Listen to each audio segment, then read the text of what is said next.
Dude, early Simpsons rules. It's the best cartoon show ever. Oh, I wanted to talk about King of the Hill a little more because I know you Oh, didn't yeah. like it so much. I looked at the Rotten Tomatoes.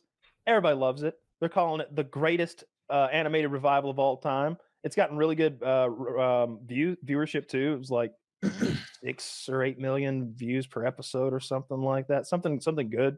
Mhm. I didn't like it though. I really didn't. I watched 2 episodes and I was done. I didn't like I didn't like a lot of it.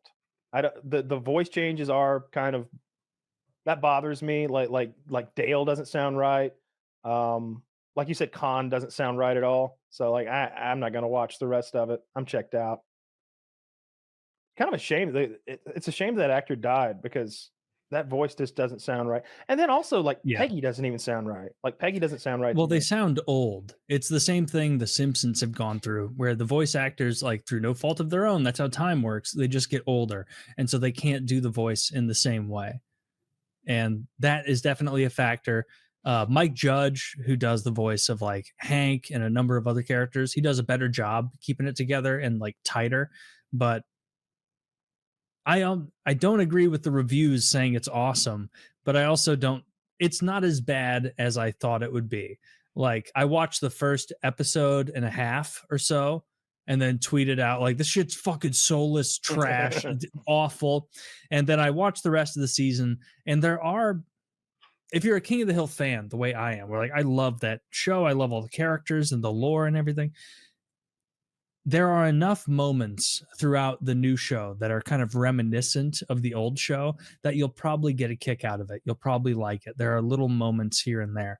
But as a whole, Khan is gone, Dale is gone, John Redcorn is now gone. Boomhauer doesn't sound right. Boomhauer doesn't sound right. That's another Mike Judge thing where like he's the voice of Boomhauer. He doesn't do as good a job tying it in. Used to be damn plain old indiscernible, man. Man, kind of talking funny now. Understand? Fucking hard to say. You know, a lot of people talking about how I know like that. Dang old man, the whole joke was we couldn't understand what you were saying, man. Yeah, and now you kind of can. Now I don't understand every fucking word you say. Joe, I'll give some. So as a whole, not nearly as good as the original, 9 seasons of King of the Hill, even excluding those slightly later ones that they came back for to make. Not nearly as good as that. If you're looking for that, watch the old ones. But there are moments where particularly Joseph is great, Hank is great, Bobby has some redeeming moments. The character I really dislike that I feel like they did her dirty was Connie. Like Connie is totally unlikable and she sucks in the new episodes. Like why make her that unlikable? Kyle, you're muted. I know. I'm yelling at a dog. Oh, sorry. Yeah, I don't think Connie, her character didn't translate well. They tried to like launder some like new ish topics through her where she's like in a what do they call it? A polyamorous ethical relationship where she's basically just getting dicked down by a bunch of guys and pretending it's not weird. And she tries to present that to Bobby, and he's in his same Bobby Hill 12-year-old voice being like, that's weird, like that kind of shit. You're a whore. Okay, you're a fucking whore. But I'm gonna tell your dad. And she couldn't tell her dad because Khan is gone. Khan's gonna honor kill you now. That'd be great. Khan is gone. The hilarious voice that was Khan Supanusenbone is gone because of some like, and it was woke shit that got rid of Khan. Obviously, it was death that got rid of Dale, and death that will in the future get rid of John Redcorn because he did all his voices for this season. Yeah. But man, they really dropped the ball on a few things, but I am so much a fan of the King of the Hill universe that I will continue to watch it because every it's just a little snack here and there that is reminiscent of the old show and the way they engage with each other. Also, something I don't like is Hank is far more apathetic in the new one perhaps that's meant to be a consequence of age and whatnot, but he's much more apathetic, much less like principled, taking a stand kind of guy. Yeah. And like, it's not even a woke thing in that regard, because back in the original show, like Hank would sometimes take a stand for something that nowadays would be seen as progressive. It's more about him not taking a stand anymore the way he used to. Like, he's not asserting that personality. And, you know, he's supposed to be like 65 now or something, I'm sure. A show that has been doing well and is reviving is South Park. Like they hadn't done a season in a couple years until they got their Paramount deal straight. And now, so they usually do an episode a week, but they did that first Trump episode and they took a week off. And I think they took the week off maybe to let it, like you would a good YouTube video, to let it grow and let it sit out there and be the thing. And they've done it again the second week for the same reason, I think, because so they've it's because they're rich as fuck and they don't want to make an episode every week. That's why. Well, I mean, it's in their. I don't know about that. I think they. If they have to make an episode a week in their contract, then they've already lapsed on it twice. I don't think they have to. I'm sure that Paramount is happy with what's going on, because the viewership is higher than it's been in like 5 or 6 years or something like that. It's real high. It's like 6 or 7 million an episode or something. And it was funny because Trump was giving them shit. And he's like, "Oh, the failing has been show of South Park," and it's like, dude, they just signed a gigantic deal. These two are the richest comedians of all time now, the most successful animated show of all time now, the longest running animated show, second only to The Simpsons, right, of all time now. They're not the ones to pick a fight with. They are the hammer of fucking absurdity that you don't want to run into. It's really, really funny. I know you guys aren't as big on Family Guy. I am. I've watched so much of it. I feel like it was always kind of just bullshit, and it still is bullshit. It's funny. I don't think it got much less funny because it never was that funny, and it was never funny in a way that was difficult to make funny. All those non sequiturs, all those cutaways, like you don't need good writing for that. It's just bit. That's fair, because Family Guy does have an easier formula to maintain. It's just that the formula itself becomes worse. Like if you pop on a current Family Guy, the jokes are worse, the cutaways are worse, the bits are worse. Like it's just not. I'm sure the reason Family Guy isn't very good anymore is because Seth MacFarlane must have like stepped away. He's not nearly as invested in that project. That's the case. Yeah. You watch the Orville at all? That's his new show. It's been hit or miss. I didn't even hear what you said. So Seth MacFarlane has a he's a huge Star Trek fan. He's actually in an episode. He did a little a cameo in an episode a long time ago. And I think he always wanted to be a regular in a Star Trek show, and that never happened for him. So he made his own Star Trek show called The Orville, and it's better than most Star Trek. Like it's pretty good.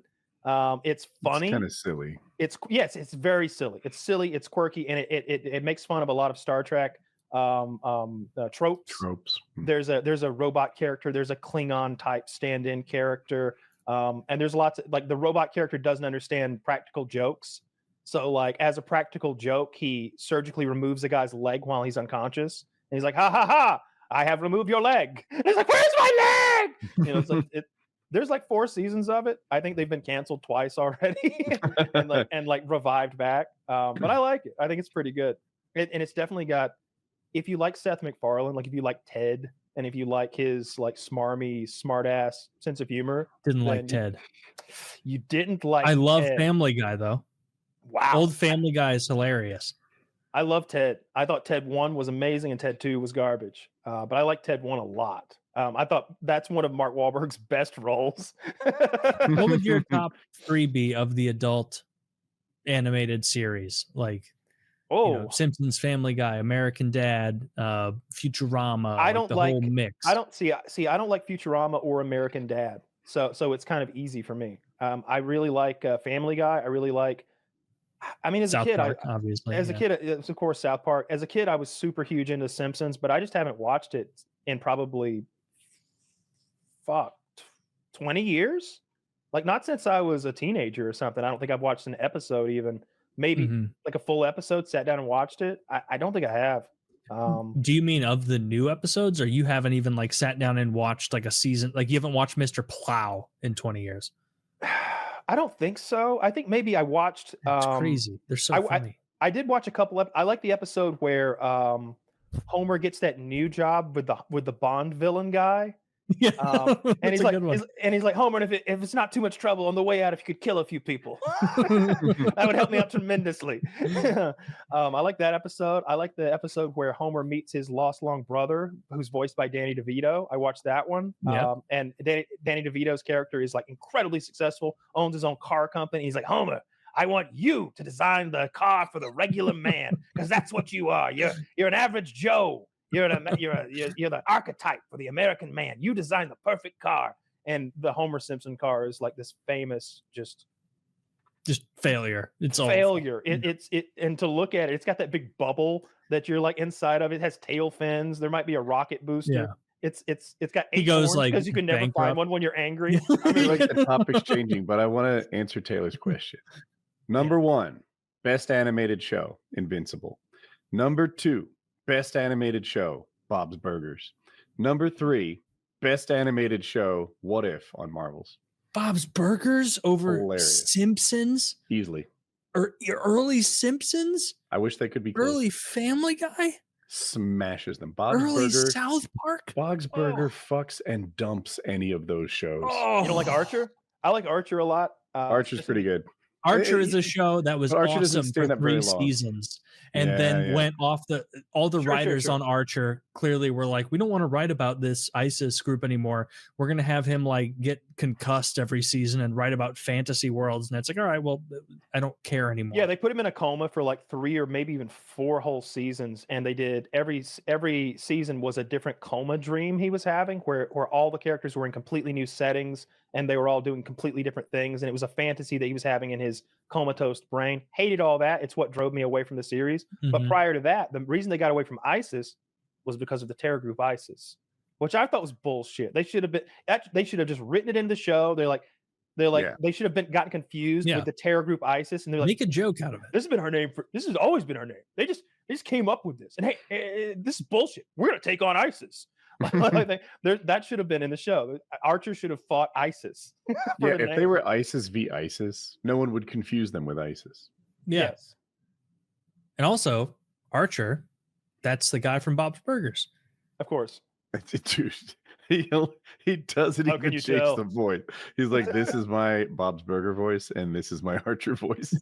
You've seen him do that stand-up, right? There was an episode of Archer where he's like he's a stand-up comedian. He's done that literal bit that you just described. He goes, so first I'm going to do an impression of Bob from Bob's Burgers. Hi, I'm Bob from Bob's Burgers. For my next impression, Archer from Archer. Hi, I'm Archer from Archer. He did that. I think his name is John Benjamin, something like that, the voice actor, which that must be fucking sick to have a voice so epic you can just talk and be multiple characters that are memorable. But Woody, I got to say I'm blown away by the Bob's Burgers placement that on show that is list. Outstanding. That show is laugh out loud funny in a way that the other ones are like they're corporate machines. Bob's Burgers is an upstart. Oh, it has soul.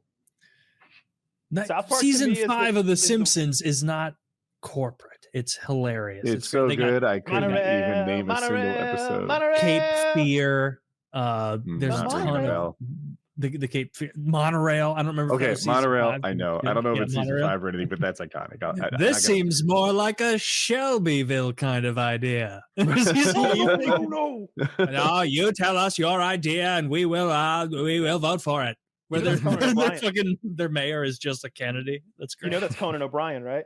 He's the monorail. He's the guy who does the voice of the monorail man. He sings the song. Many years ago now. I don't know. Good for Conan. He was at some. They did some like Simpsons anniversary show or something. I just remember Conan O'Brien was on stage singing the monorail song like with full gusto. It was great. Just doing a live performance of it. You almost forget those guys had talent to get the job.